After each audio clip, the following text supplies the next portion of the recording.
Olá pessoal, então a segunda parte do nosso vídeo sobre os tipos de sujeito. A gente vai continuar, vai ter pelo menos mais um vídeo sobre esse mesmo tema.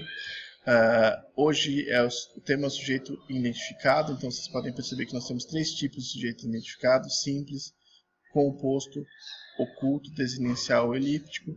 Já adianto que eu prefiro que vocês usem a terminologia desinencial para esse tipo de coisa, porque ela é mais precisa. Quando a gente fala de sujeito identificado, a gente está fazendo referência aos termos que compõem o núcleo do sujeito. O que é então o núcleo do sujeito? Vamos começar pelo último exemplo, o jornal de hoje. O sujeito dessa oração, o jornal de hoje está um pouco fraco, é toda essa expressão.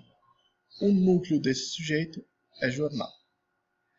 Nas orações anteriores, na oração 1 e na oração 2, o núcleo e o sujeito são a mesma coisa, nós e João. Então, independe se é um pronome, um nome ou um substantivo. Quando eu falo que o sujeito identificado é o sujeito simples, eu estou dizendo que o seu núcleo tem apenas um elemento. Mesmo que esse elemento faça referência a mais de uma pessoa, como no caso de nós. Não importa se o elemento é plural, é um só um pronome. Isso que é o mais importante. Então, o sujeito simples é aquele cujo núcleo tem apenas um elemento. Lembrem-se disso.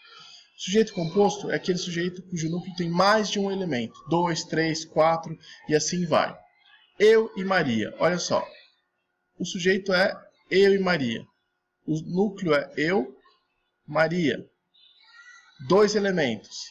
Ernesto, João e Antônio. Esse aqui é o sujeito. O núcleo é Ernesto, João, Antônio. Por que núcleo? Porque esse é o referente, aqueles que ou praticam ação ou que dominam o verbo de alguma forma. Eles e tu. O sujeito, o núcleo é eles, tu. Flamenguistas tricolores. O núcleo é flamenguistas tricolores. Então, nesse caso, tendo mais de um elemento, 2, 3, 4, infinitos, sempre vai ser um sujeito composto e identificado. Por fim, o caso que talvez possa causar maior estranheza, que é o sujeito oculto, na verdade, o sujeito desinencial. Por quê?